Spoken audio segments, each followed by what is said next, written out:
Okay okay, देखो मैं थोड़ा सा आपको बता देता हूँ। देखो, इसके बाद जो चैप्टर मैं आपको पढ़ाने जा रहा हूँ ना, आफ्टर द इक्वेशन, वो मैट्रिसेस है। मैट्रिसेस को आज हम डिस्कस करेंगे, पढ़ेंगे, ठीक है। चलो देखते हैं चीज़ों को।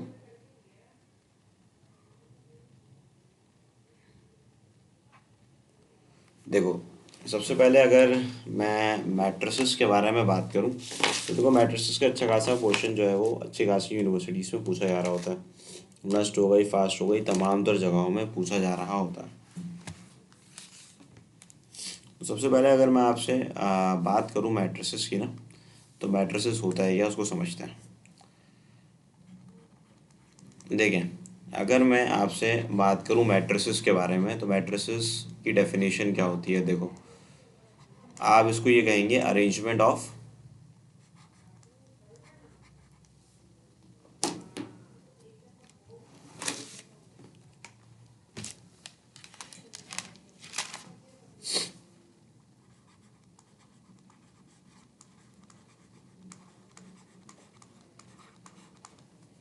अरेंजमेंट ऑफ एलिमेंट्स, एलिमेंट्स की arrangement in an array.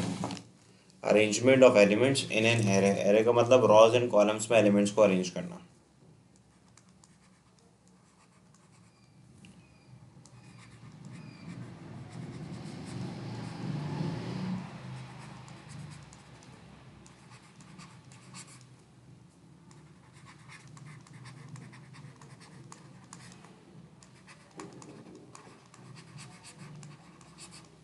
Is called matrices. अब देखो मैट्रिसेस में आपके पास क्या होता है कि अगर मैं आपसे मैट्रिसेस ए की बात करूं, तो एक सिंपल सी बात यह है कि आप इसको ऐसे लिख सकते हो, 1 2 -1 3 4 5 2 1 0। अब देखो यहाँ पे जो हॉरिजॉन्टल लाइंस है, ये बात याद रखिएगा। यहाँ पे मैट्रिसेस को नॉर्मली कैपिटल लेटर से डोनेट किया जाता है, और उसमें रॉज एंड कॉलम्स की फॉर्म पे डेटा को अरेंज किया जाता है। नॉर्मली बहुत सारी चीज़ें जो है वो मैट्रिसेस की फॉर्म पे लिखी जाती है, जैसे कि टाइम टेबल हो गया। अगर आपको कोई भी टाइम टेबल मिलता है तो वो रॉज एंड कॉलम्स की फॉर्म पे मिल रहा होता है। ठीक है, रॉज एंड कॉलम्स की फॉर्म पे जितनी भी चीज़ें होती हैं वो आपकी मैट्रिसेस कहलाती है। डेटा हो गया, टाइम टेबल हो गया, शेड्यूलिंग हो गई, या फिर आप कोई भी चीज़ मैनेज कर रहे हो, एक्सेल में शीट बना रहे हो, तो वो रॉज एंड कॉलम्स की फॉर्म पे होती है। इसके अंदर यहाँ देखो, यहाँ पे ये जो 1 2 -1 लिखा हुआ है, 1 हो गया, 2 हो गया, ये सारे क्या कहलाते हैं। देखो ये सारे के सारे जो हैं आपके पास, इसको आप बोलोगे या तो एंट्रीज बोलोगे, या फिर इसको आप कहोगे एलिमेंट्स। इसको आप या तो एंट्रीज कहोगे इसको, या फिर आप एलिमेंट्स कहोगे। तो this are said to be your entries या फिर एलिमेंट्स ऑफ द मैट्रिक्स है। यहाँ पे जितनी भी हॉरिजॉन्टल लाइंस होती है ना, ये बात याद रखिएगा, जितनी भी हॉरिजॉन्टल लाइन है, हॉरिजॉन्टल लाइंस जो है आपकी वो कहलाती है रॉस। यहाँ पे अगर मैं हॉरिजॉन्टल लाइन की बात करूँ, तो ये बात याद रखिएगा, हॉरिजॉन्टल लाइन जो है वो रॉस कहलाएगी।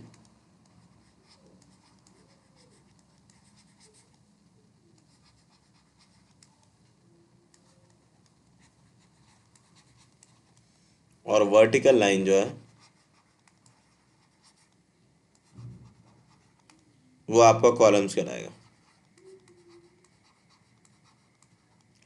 भाई इसके अंदर जितनी भी हॉरिजॉन्टल लाइन है, फॉर एग्जांपल अगर आप इसको देखें, वन इसको इसको देखें या फिर इसको देखें, ये हॉरिजॉन्टल लाइन है।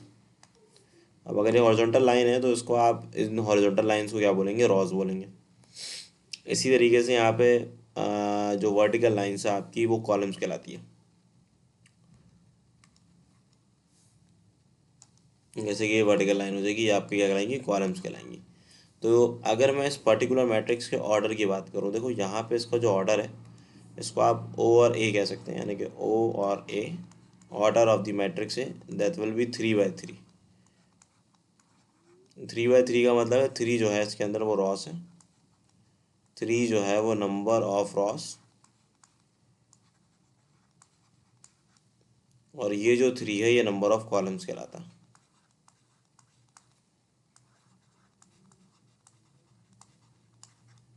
3 गिलाएगा नंबर ऑफ रॉस और 3 गिलाएगा नंबर ऑफ कॉलम्स।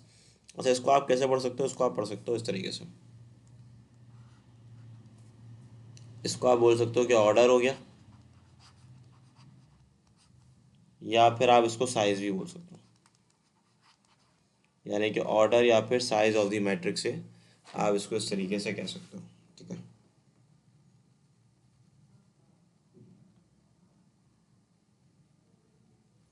तो order of the matrix, size of the matrix से का मतलब यहाँ पे हो जाएगा 3 by 3। ठीक है, इसके अलावा मैं अगर आपसे डिस्कस करूँ तो हमारे पास सबसे पहले मैं आपसे डिस्कस करता हूँ टाइप्स ऑफ मैट्रिसेस।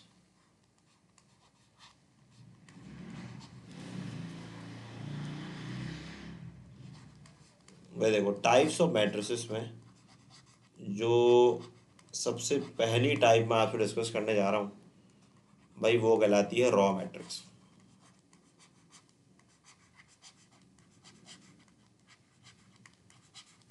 अब रॉ मैट्रिक्स क्या होती है? देखो, रॉ मैट्रिक्स के बारे में बात करूँ, यहाँ तक क्लियर है ना सबको? बता दो अगर क्लियर है तो यस लिख दो ताकि मैं आगे बढ़ता हूँ।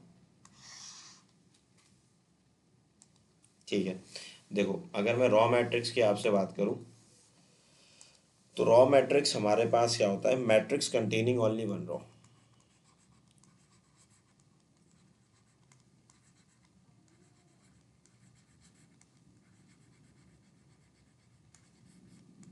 Matrix containing only one raw, भाई वो मैट्रिक्स जिसके ऊपर आपकी एक रॉ होती है उसको हम क्या बोलते हैं? उसको हम बोलते हैं रॉ मैट्रिक्स।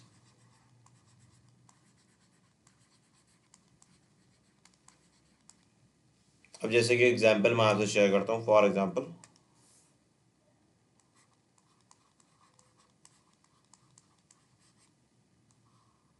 अगर मैं आपसे एग्जांपल शेयर करूँ तो एग्जांपल सिंपल है। यहाँ पे हम लिख सकते हैं मैट्रिक्स है इस तरीके से, और यहाँ लिख लेते हैं -1, फिर यहाँ लिखते हैं 2 और यहाँ लिखते हैं 4। तो -1, 2 एंड 4 जो है हमारे पास,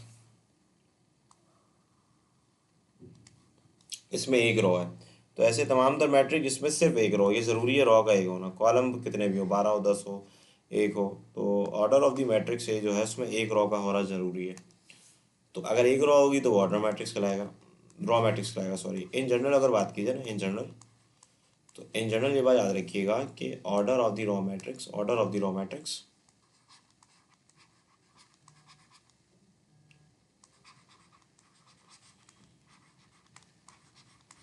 in general order of the raw matrix is 1/n। इसमें एक रॉ होगी और कॉलम ज़्यादा हो सकते हैं, कॉलम n हो सकते हैं, लेकिन रॉ का एक होना ज़रूरी है।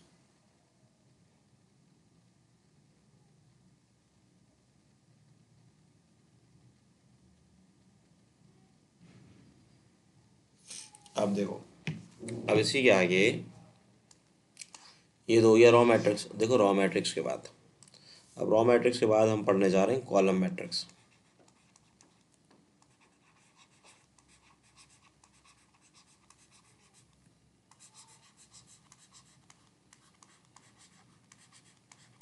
अब कॉलम मैट्रिक्स क्या होता है? कॉलम मैट्रिक्स के बारे में अगर मैं आपसे बात करूं तो वो भी बड़ा सिंपल है। उसको आप बोलोगे मैट्रिक्स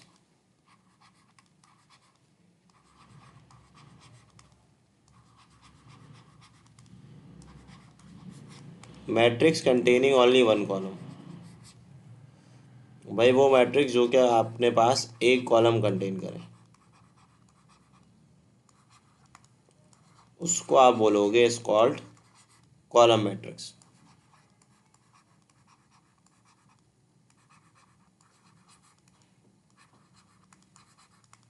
भाई देखो, अगर मैं कॉलम मैट्रिक्स की आपसे बात करूं तो हमारे पास एक मैट्रिक्स ए में लिख देता हूँ इस तरीके से,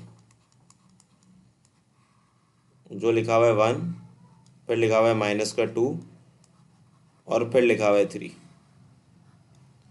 तो देखो यहाँ पे जो आपके पास, फॉर एग्जांपल मैं बात करूँ अगर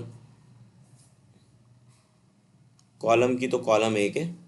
देखो ऑर्डर ऑफ इन जनरल की बात की जाए, अगर इस पर्टिकुलर मैट्रिक्स के ऑर्डर की बात करूँ तो भाई ये इसके अंदर 3 रॉ हैं और एक कॉलम है, सही है।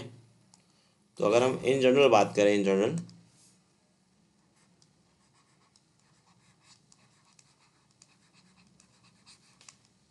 तो इन जनरल ये बात याद रखिएगा कि जो ऑर्डर होता है ना किसका, कॉलम मैट्रिक्स का,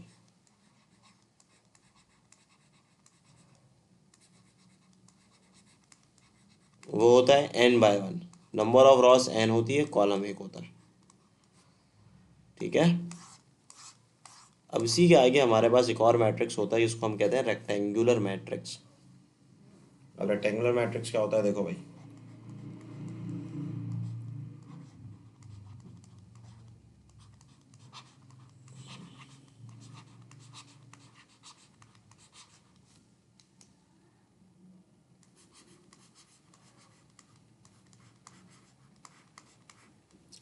रेक्टेंगुलर मैट्रिक्स के बारे में बात की जाए तो वो होता है matrix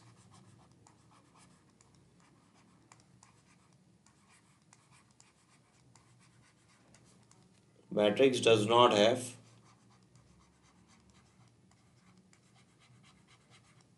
same number of rows and columns.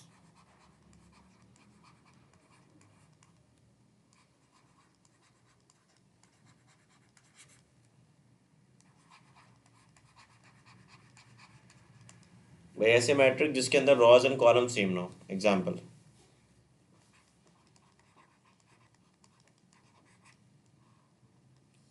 अगर मैं एग्जाम्पल की बात करूं तो यहाँ लिख लेता हूँ मैं।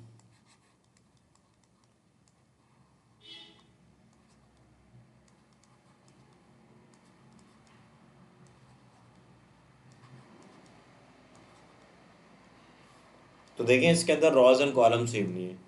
ऐसे तमाम तर मैट्रिक्स जिसके अंदर रॉज एंड कॉलम सेम नहीं होती, अगर मैं इसके ऑर्डर की बात करूं तो वो है 2 रॉ और 3 कॉलम। रेक्टेंगुलर के बाद हमारे पास एक और होता है जिसको हम कहते हैं स्क्वायर मैट्रिक्स।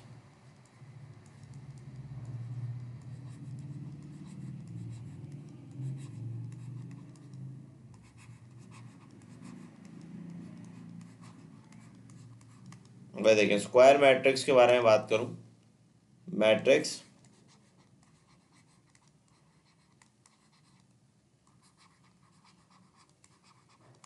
हैविंग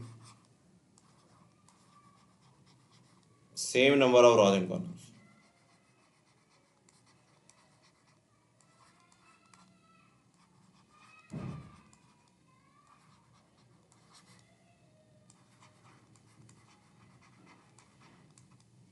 वो मैट्रिक्स जिसमें रॉज एंड कॉलम सेम हो। एग्जाम्पल,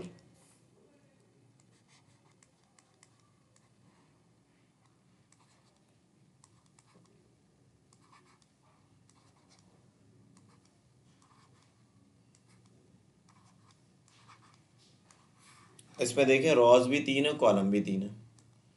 तो जब रॉज एंड कॉलम सेम होते हैं तो फिर जो मैट्रिक्स है वो आपका स्क्वायर मैट्रिक्स कहलाता है। तो वो क्या कहलाएगा, फिर स्क्वायर मैट्रिक्स कहलाएगा। ठीक है। अब देखिए बेटा, ये तो मैंने आपको समझा दिया, this is your square matrix.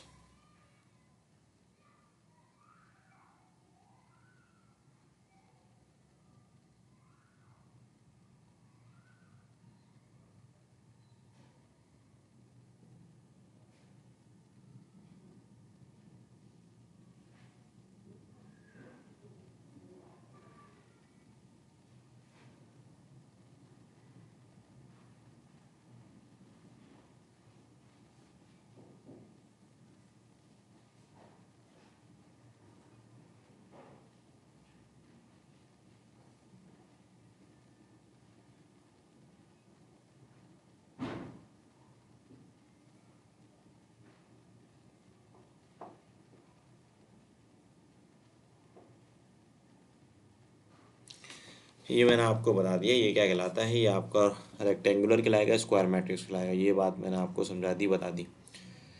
अब देखो, अब स्क्वायर मैट्रिक्स के अंदर रॉज एंड कॉलम सेम होता है बेटा। स्क्वायर के बाद अब मैं आपसे डिस्कस करने जा रहा हूँ एक और मैट्रिक्स जो कि इतना मुश्किल नहीं है, डायगोनल कहलाता है।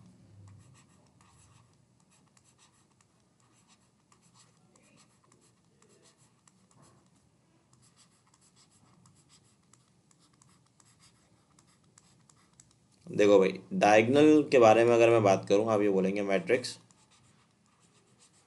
हैविंग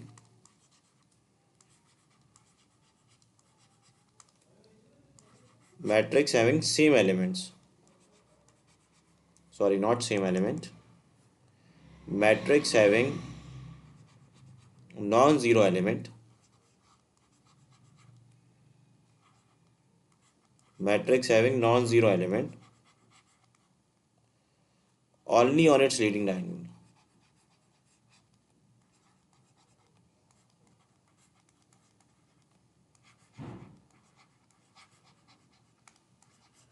भाई देखो, अगर मैट्रिक्स के पास लीडिंग डायगोनल पे आपके नॉन जीरो एलिमेंट होंगे सिर्फ, तो उसको हम क्या बोलेंगे, डायगोनल मैट्रिक्स बोलेंगे। एग्जाम्पल देखो, एग्जाम्पल अगर मैं आपसे शेयर करूं तो वही बड़ी सिंपल सी है कि अगर मैं मैट्रिक्स ए को यहाँ लिखता हूँ तो देखो यहाँ पे जो नॉन जीरो एलिमेंट्स होंगे वो डायगोनल के अंदर होंगे। यहाँ पे ये डायगोनल है, 2 3 -1, बाकी सारे जीरो हो जाएंगे।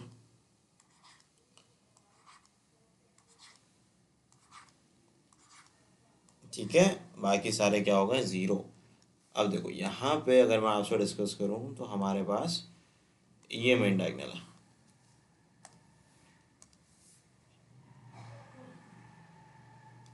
ठीक है, इस डायगोनल को क्या बोलोगे, देखो इस डायगोनल को you will call it what, इस डायगोनल को आप बोलोगे मेन, इसको आप बोलोगे मेन, या फिर इसको आप बोलोगे प्रिंसिपल,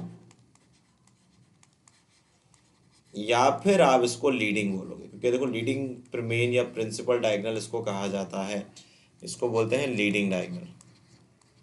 जबकि ये जो दूसरा डायगोनल यहाँ बन रहा है, ये वाला, दिस वन, इसको you will call it secondary diagonal.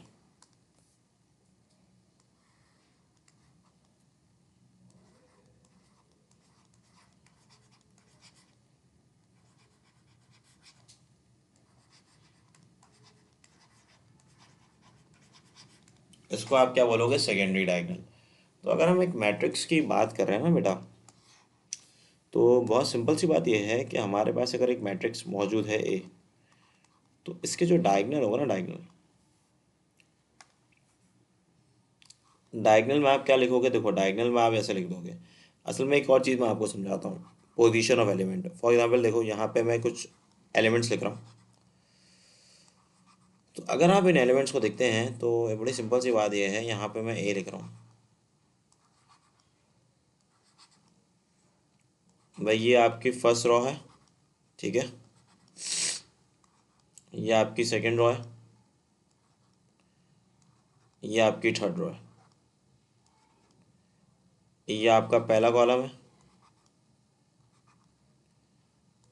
ये आपका दूसरा कॉलम है, और ये आपका तीसरा कॉलम है।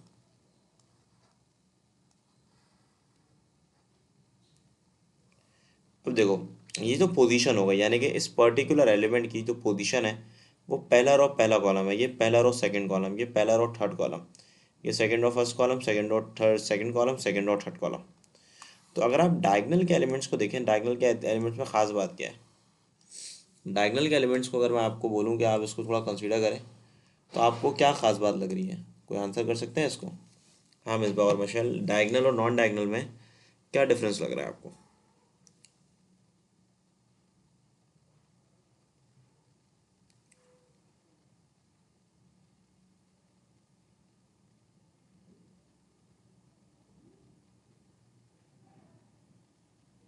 जी जी, कोई भी आंसर करें आप लोग।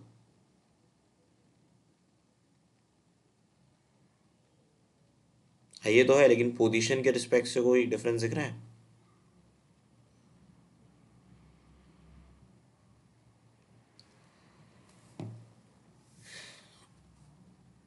देखो बिल्कुल, यहाँ पे देखो बड़ी सिंपल सी बात है कि अगर हम डायगोनल के एलिमेंट्स की बात करें तो यहाँ पे जो रो एंड कॉलम की पोजीशन है वो सेम है। असल में इस मैट्रिक्स को आप ऐसे भी लिख सकते हो, this can be written as AIJ, और इसमें जो ऑर्डर है वो हमारे पास 3 by 3 है, यानी कि 3 रॉज और 3 कॉलम्स। जब अगर आप डायगोनल एलिमेंट्स की बात करते हैं तो नोट करके याद रखिएगा, डायगोनल जो भी मैट्रिक्स है उसके अंदर हम ये कहते हैं कि अगर एक मैट्रिक्स है, फॉर एग्जांपल मैट्रिक्स ए है ए आई जे, जिसका ऑर्डर है आई कॉमा जे, जिसमें with I equal to J, जिसमें आई अगर if I equal to J, I equal to J है, अगर if I equal to J, अगर आई जे के बराबर है, देन याद रखिएगा, देन आपका जो ए आई जे है वो नॉन ज़ीरो है। एंड अगर एफ आई जे के बराबर नहीं है, देन ए आई जे जो है वो ज़ीरो है। यानी कि अगर आई और जे बराबर है तो वो डायगोनल के एलिमेंट्स होंगे। इधर देखो, तो फिर यहाँ पे ये जो एलिमेंट्स है ये डायगोनल के एलिमेंट्स है। डायगोनल के वो एलिमेंट्स में आई और जे बराबर है, यानी कि पोजीशन ऑफ रॉ, देखो ये फर्स्ट रॉ फर्स्ट कॉलम है, position of raw and column same है। जबकि नॉन डायगोनल एलिमेंट्स जो हैं उसके अंदर आपका डायगोनल एलिमेंट जीरो होने का मतलब ये है कि position of raw and column जब सेम होगी, आई और जे यानी कि 1 1 2 2 3 3 ये बराबर होंगे, तो भाई एलिमेंट नॉन जीरो होगा। यानी कि जो डायगोनल के एलिमेंट्स हैं वो कुछ इस तरीके से होता है।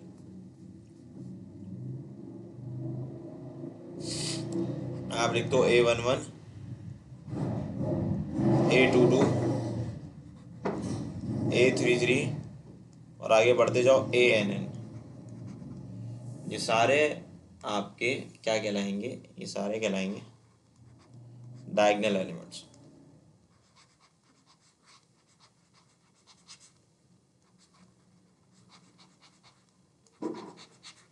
तो डायगोनल एलिमेंट जो है वो क्या होते हैं, जीरो होते हैं, बाकी सारे क्या होते हैं, नॉन जीरो होते हैं। ठीक है।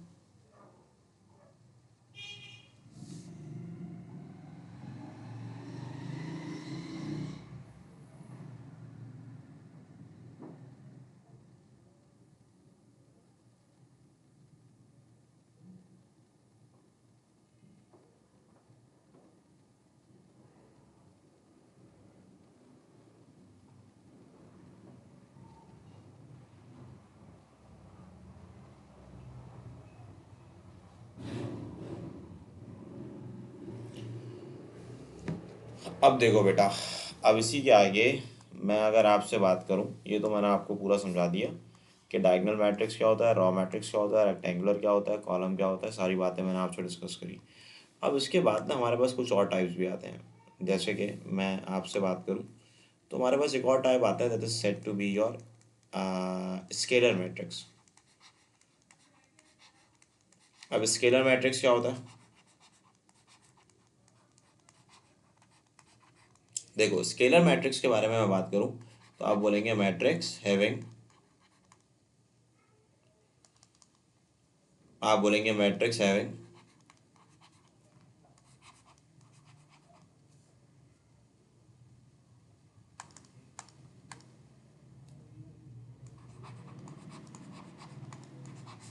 आप लिखेंगे matrix having same non zero element.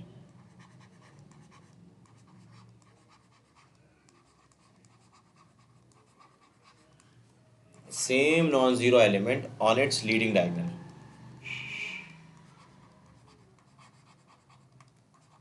भाई अगर लीडिंग डायगोनल पे सेम नॉन जीरो एलिमेंट आ जाए तो फिर उसको हम स्केलर मैट्रिक्स कहते हैं।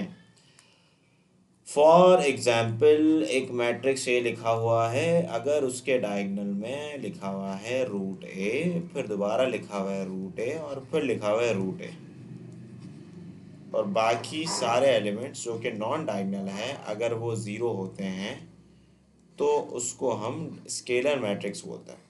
अब डायगोनल मैट्रिक्स में आपके पास नॉन ज़ीरो एलिमेंट होते हैं डायगोनल के अंदर, जबकि आपके पास स्केलर मैट्रिक्स में जो डायगोनल के एलिमेंट्स होते हैं वो कैसे होते हैं, वो होते हैं सेम। तो ये आपका क्या आ गया, स्केलर मैट्रिक्स के अंदर जो डायगोनल के एलिमेंट्स होते हैं वो क्या होते हैं, सेम होते हैं। ठीक है बेटा। अब मैं स्केलर के बाद अगर आपसे डिस्कस करूं, फॉर एग्जांपल स्केलर के बाद याद रखिएगा, स्केलर के बाद हमारे पास सेम एलिमेंट आ गए। अब हमारे पास आता है identity matrix.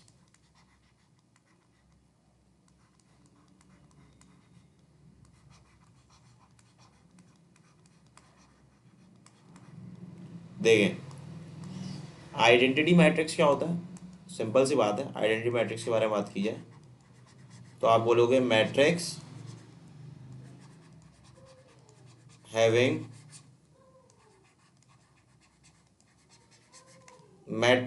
Element 1 on it's leading diagonal.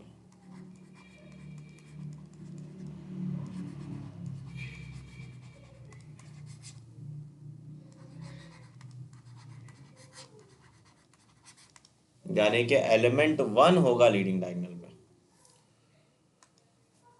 Example मैं आपसे शेयर करता हूँ। देखो, आइडेंटिटी मैट्रिक्स की जो मीनिंग होती है वो इस तरीके से होती है कि आप उसको लिख सकते हो I3 करके। तो उसके जो डायगोनल के एलिमेंट्स होते हैं नॉर्मली वो 1 लिखे जाते हैं और बाकी सारे 0 होते हैं। I3 का मतलब क्या होता है? देखो, I3 का मतलब होता है identity matrix of order 3 by 3। Normally square matrix में सिर्फ 3 लिख दिया जाता है, तो वो 3 जो है वो 3 बाई 3 को रिप्रेजेंट कर रहा होता है। जैसे कि I3 लिखा हुआ है तो इसका मतलब है आइडेंटिटी मैट्रिक्स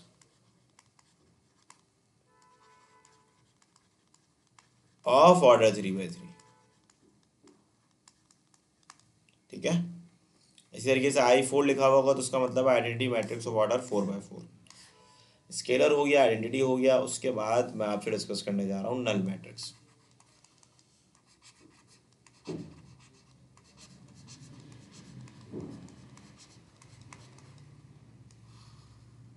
भाई देखिए, नल मैट्रिक्स क्या होता है?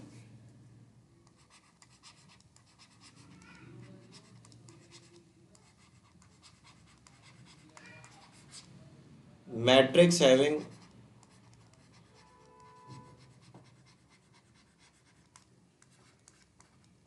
all the element 0 is called null matrix।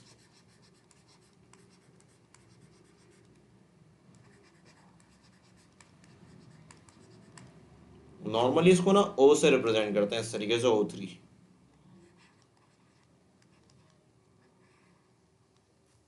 O3 के बारे में अगर मैं आपसे डिस्कस करूं तो देखो भाई, यहाँ आ गया 0। भाई सारे एलिमेंट्स क्या होगा? 0 होगा। O3 का मतलब है null matrix of order 3 by 3। इसका मतलब है ये नल मैट्रिक्स है जिसका ऑर्डर जो है वो कितना है? वो है 3 बाई 3। ओ मतलब O3 ये नल मैट्रिक्स होना ज़रूरी नहीं है। यानी कि आप इसको ऐसे भी लिख सकते हो, आप इसको ऐसे लिख सकते हो बेशक O0 0 0। मतलब इसके अंदर नल मैट्रिक्स होना, मतलब स्क्वायर मैट्रिक्स होना ज़रूरी नहीं है। It can be a column matrix as well as row matrix as well as rectangular matrix. Null matrix के बाद हमारे पास जो मैट्रिक्स आता है उसको हम कहते हैं सिमेट्रिक मैट्रिक्स।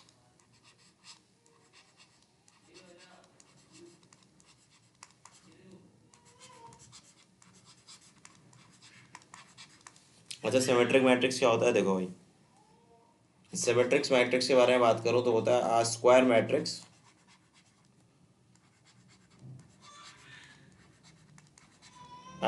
मैट्रिक्स इन विच, ऐसा स्क्वायर मैट्रिक्स जिसके अंदर ए बराबर है ट्रांसपोज ऑफ ए के, उसको हम कह सकते हैं सिमेट्रिक मैट्रिक्स।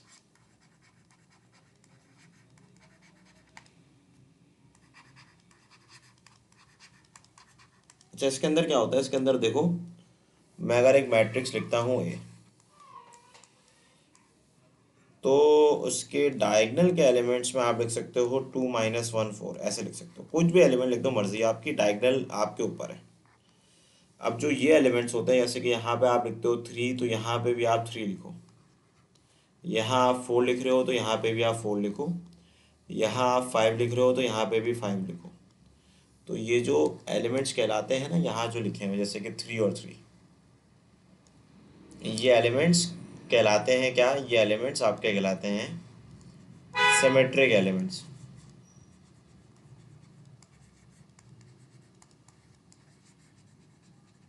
ये वाले भी, ये वाले भी और ये वाले भी, इसको हम कहते हैं सिमेट्रिक एलिमेंट्स। तो स्क्वायर मैट्रिक्स में अगर ए बराबर है ट्रांसपोज ऑफ ए के, तो उसको आप सिमेट्रिक एलिमेंट्स कहते हैं। इसके अंदर आप इसको इस तरीके से भी समझ सकते हैं कि इसके अंदर जो पहली रो है और पहला कॉलम है वो सेम है, दूसरी रो दूसरा कॉलम सेम है, तीसरी रो तीसरा कॉलम सेम है। ठीक है, तो अगर आप इसका ट्रांसपोज लेते हैं, ट्रांसपोज का मतलब है इसको रो को कॉलम बना देते हैं। जैसे कि ये पहली रो है, उसको पहला कॉलम बना दें, ये रही पहली रो। अगर हम इसको उठाएं और इसको कॉलम बना दें, जैसे कि ये रही पहली रो, ये रही, इसको उठाया, इसको कॉलम बना दें अगर,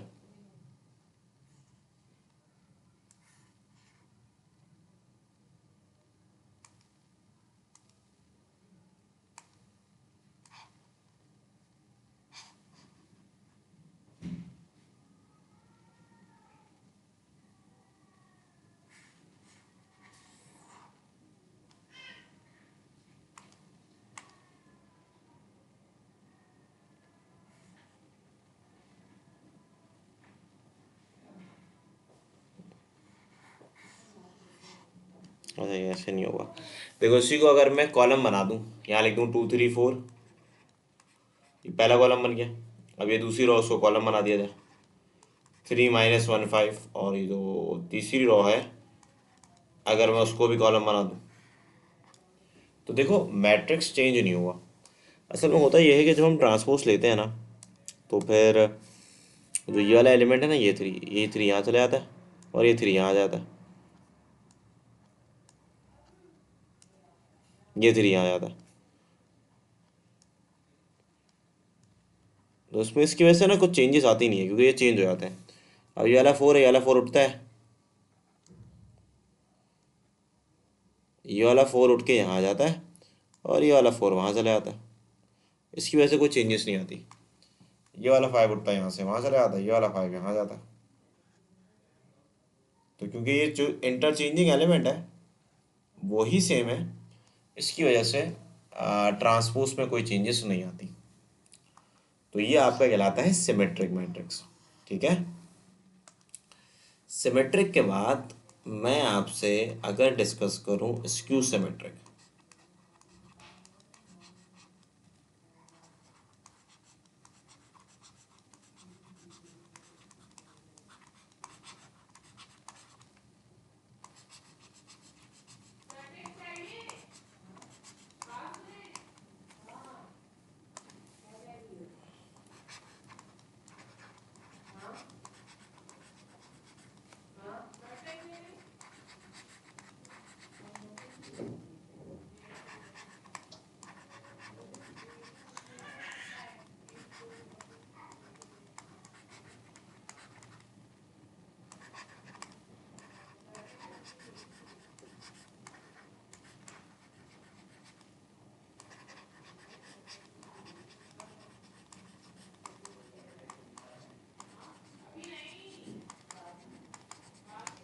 भाई देखो a square matrix in which A is equal to negative of the AT, यानी कि भाई अगर ए जो है वो बराबर हो जाए नेगेटिव ऑफ द एटी के,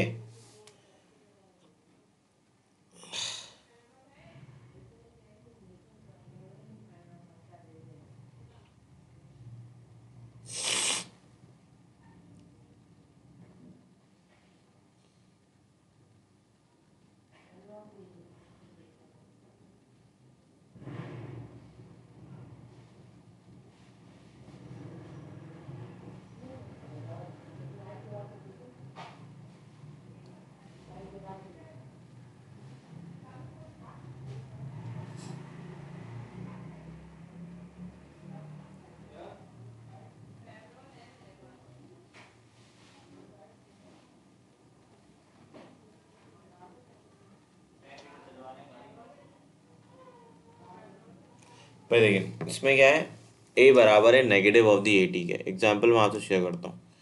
फॉर एग्जाम्पल अगर मैं यहाँ पे मैट्रिक्स ए के बारे में बात करता हूँ, तो देखिए एक सिंपल सी कहानी है, वो ये है स्क्यू सिमेट्रिक मैट्रिक्स आपके पास लिखा गया है ना। देखो स्क्यू सिमेट्रिक मैट्रिक्स में क्या होता है, अगर मैं स्क्यू सिमेट्रिक मैट्रिक्स की आपसे करता हूँ बात, तो ए बराबर किसके है, ए बराबर है नेगेटिव ऑफ द एटी के। तो इसमें जो डायगनल के एलिमेंट्स हैं it must be zero, diagonal के एलिमेंट्स का ज़ीरो होना ज़रूरी है।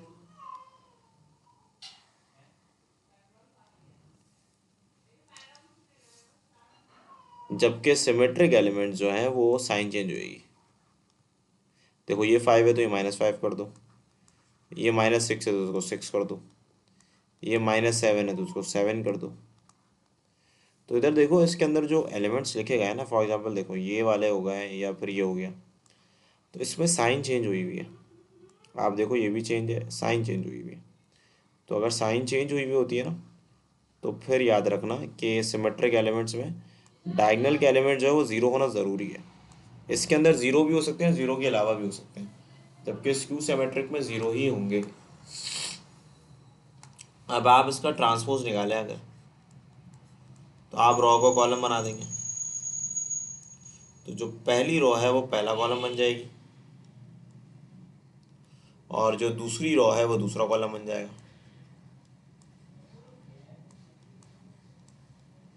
इसी तरीके से आप यहाँ लिख दोगे -6, 7 और 0। अब आप क्या करो, इसमें से माइनस कॉमन निकाल लो। तो जब आप माइनस कॉमन निकालोगे सबकी साइन चेंज होगी, यानी कि यहाँ आ जाएगा 0, यहाँ आ जाएगा 5, यहाँ आ जाएगा 6, यहाँ आ जाएगा माइनस का 5, यहाँ आ जाएगा 0, यहाँ आ जाएगा माइनस का 7, माइनस का 6, 7 और 0। अब आप इस पूरे की जगह दोबारा से क्या लिख सकते हैं, ए लिख सकते हैं। तो यहाँ देखिए ए टी किसके बराबर हो गया, ये बराबर हो गया -a के। तो ए टी अगर नेगेटिव ए के इक्वल हो जाता है तो फिर हम इसको क्या बोलते हैं, तो फिर हम इसको स्क्यू सिमेट्रिक मैट्रिक्स कहते हैं। तो ये हमारा सिमेट्रिक मैट्रिक्स भी आपको मैंने बता दिया, स्क्यू सिमेट्रिक भी बता दिया। स्क्यू सिमेट्रिक में symmetric elements must be additive inverse of each other और diagonal elements must be 0। Skew symmetric के बाद हमारे पास एक और मैट्रिक्स आता है जिसको हम कहते हैं क्या,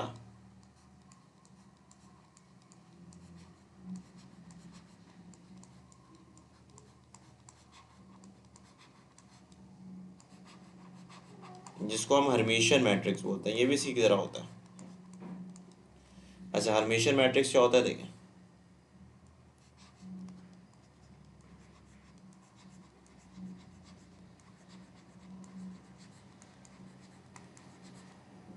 A square matrix in which A बराबर है ट्रांसपोज ऑफ ए के कॉन्जुगेट के इज कॉल्ड हर्मिशियन मैट्रिक्स।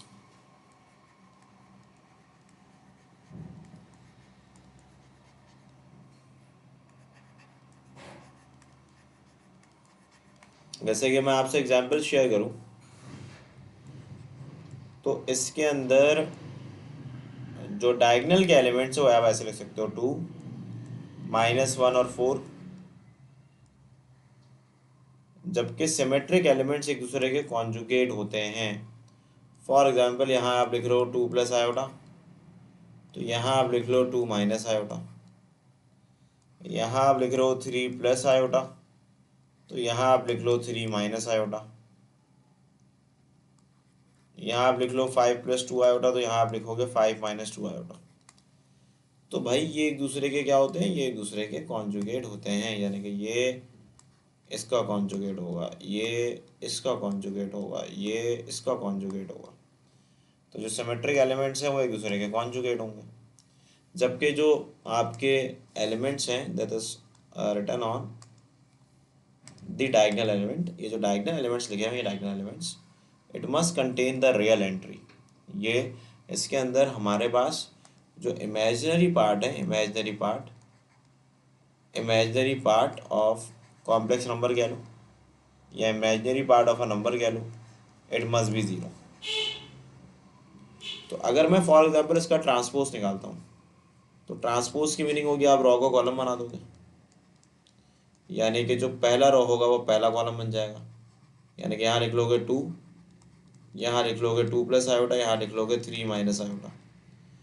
अब यहाँ आप लिख लोगे 2 - आयोटा, यहाँ लिखोगे -1, यहाँ लिखोगे 5 - 2 आयोटा, यहाँ लिखोगे 3 + आयोटा, यहाँ लिखोगे 5 + 2 आयोटा और यहाँ लिखोगे 4। ये आपने ट्रांसपोज ले लिया। अब ट्रांसपोज के बाद अगर आप कॉन्जुगेट अप्लाई करो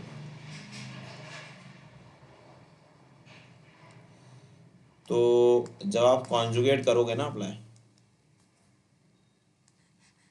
तो ये ए टी के ट्रांसपोज का कॉन्जुगेट हो जाएगा। कॉन्जुगेट की सिंपल सी मीनिंग है आप रॉ को कॉलम बना दोगे, यानी कि यहाँ बच गया 2, ये 2 माइनस आयोटा बन जाएगा 2 प्लस आयोटा, ये आ जाएगा 3 माइनस आयोटा, ये आ जाएगा 2 माइनस आयोटा -1, और ये हो जाएगा 5 माइनस 2 आयोटा, ये हो जाएगा 3 प्लस आयोटा, ये हो जाएगा 5 प्लस 2 आयोटा, और 4 रहेगा वैसे, यानी कि पूरा वही मैट्रिक्स रिपीट हो गया which is equal to matrix है। तो इसमें ज़रूरी है कि हर्मिशियन मैट्रिक्स के अंदर आप जो है वो सिंपल सी कहानी है कि इसके अंदर जो डायगोनल एलिमेंट्स हैं it must be purely real, it means it must contain imaginary part 0। Similarly Hermitian के बाद अगर मैं आपसे बात करूं स्क्यू हर्मिशियन की,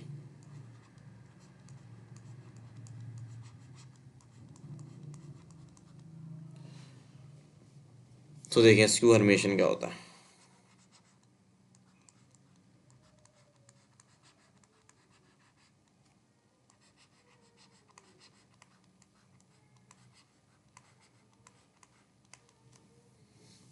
अब मैं अगर आपसे स्क्यू हर्मिशियन के बारे में बात करूं, स्क्यू हर्मिशियन होता है square matrix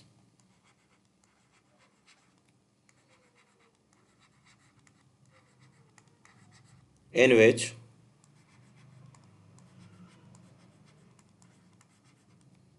A is equal to negative of AT के ट्रांसपोज का कॉन्जुगेट इज कॉल्ड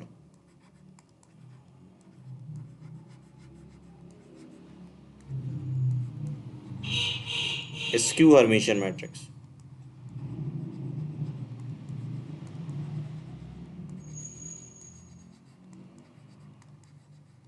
मैं देखो एग्जाम्पल मैं आपसे शेयर करता हूँ। एग्जाम्पल अगर मैं एक मैट्रिक्स ए के बारे में बात करूँ तो देखो स्क्यू हर्मिशियन में क्या होता है कि डायगोनल के एलिमेंट जो है वो प्योरली इमेजिनरी होते हैं, यानी कि it must contain real part 0। ये इमेजिनरी पार्ट 0 रखता है, ये रियल पार्ट 0 रखता है। और जो इसके एलिमेंट्स होते हैं उसमें जैसे कि 2 माइनस आयोटा यहाँ लिखा हुआ है, तो यहाँ पे आप जो एलिमेंट्स लिखोगे इस पर रियल पार्ट की साइन चेंज होगी, इमेजिनरी पार्ट की साइन सेम रहेगी। इसी तरीके से आप अगर यहाँ लिख रहे हो 3 प्लस आयोटा ना, तो ये हो जाएगा -3 प्लस आयोटा। यहाँ अगर लिखा हुआ है 5 प्लस आयोटा, तो ये हो जाएगा -5 प्लस आयोटा। अब अगर आप इसका ट्रांसपोज लेते हैं, यानी कि सी का अगर मैं ट्रांसपोज अप्लाई करूँ, तो रॉ बन जाएगा कॉलम, यानी कि पहला रॉ विल बिकम योर पहला कॉलम। इसी तरीके से दूसरा रॉ विल बिकम योर दूसरा कॉलम।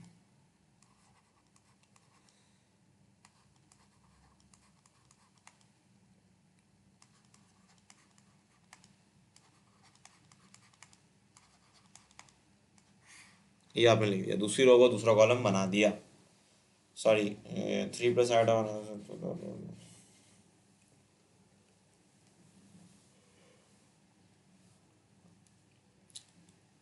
अब देखें, अब अगर आप इसका ट्रांसपोज लें, यहाँ पे ट्रांसपोज के बाद कॉन्जुगेट अप्लाई करें अगर, तो जाहिर है इमेजिनरी पार्ट की साइन चेंज होएगी।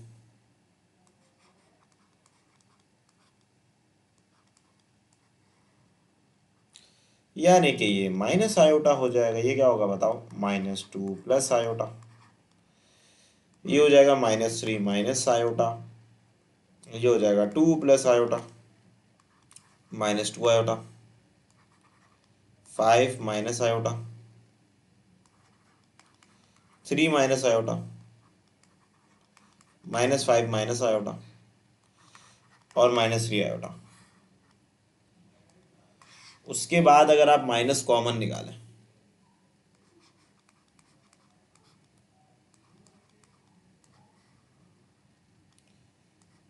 तो यहाँ आ जाएगा आयोटा, यहाँ आ जाएगा आपका, दोनों की साइन चेंज हो जाएगी ना, 2 माइनस आयोटा हो जाएगा ये। ये 3 प्लस आयोटा हो जाएगा,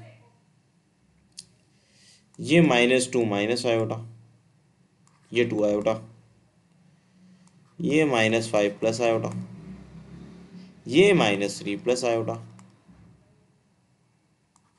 ये 5 प्लस आयोटा, और ये 3 आयोटा। तो ये किसके बराबर हो जाएगा? ये बराबर हो जाएगा 80 के ट्रांसपोज का कॉन्जुगेट -a के। ठीक है, ये बराबर हो जाएगा -a के। तो ये आपका स्क्यू हर्मेशियन मैट्रिक्स है कहलाता। ठीक है, तो ये आपने करना है किसका? Symmetric skew symmetric, Hermitian skew Hermitian. तो ये थोड़ा सा फर्क होता है। अच्छा मुझे बताएं, अगर डायगोनल एलिमेंट ज़ीरो तो वो किस पे लिखा जा सकता है, हर्मेशियन में या स्क्यू हर्मेशियन में? आंसर करें।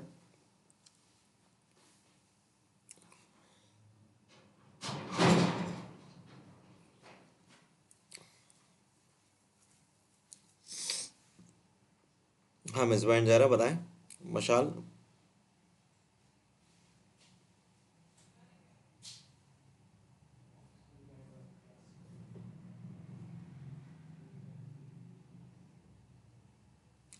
देखो मैं आपको बताऊं, स्क्यू हर्मेशियन नहीं, दोनों में हो सकता है मशाल। यानी कि zero can be return in the diagonal elements of both Hermitian as well as skew Hermitian. क्योंकि देखो हर्मेशियन पे मैंने बोला था डायगोनल एलिमेंट्स में, यहाँ देखो इधर मैंने बोला था कि इसके अंदर इमेजिनरी पार्ट ज़ीरो होता है। तो इमेजिनरी पार्ट ज़ीरो का मतलब, ज़ीरो एक ऐसा नंबर है इसका इमेजिनरी पार्ट भी ज़ीरो है। मतलब इसी के अंदर अगर मैं आपसे बोलूँ तो इसका रियल पार्ट ज़ीरो होगा। किसका रियल पार्ट? इसका। इसके अंदर रियल पार्ट जीरो होता है। जीरो एक ऐसा नंबर होता है जिसका इमेजिनरी पार्ट रियल पार्ट दोनों जीरो होता है। तो zero can be return as in Hermitian as well as in skew Hermitian. ठीक है, तो इसको आप लोग नोट डाउन करें। फिर मैं थोड़ी देर में ना 10 मिनट का आपको ब्रेक देता हूँ, फिर क्लास को रिज्यूम करता हूँ। जब तक आप मुझे एक काम ये कीजिएगा, एक एग्जाम्पल लिखिएगा हर्मेशियन की और एक स्क्यू हर्मेशियन की। ठीक है,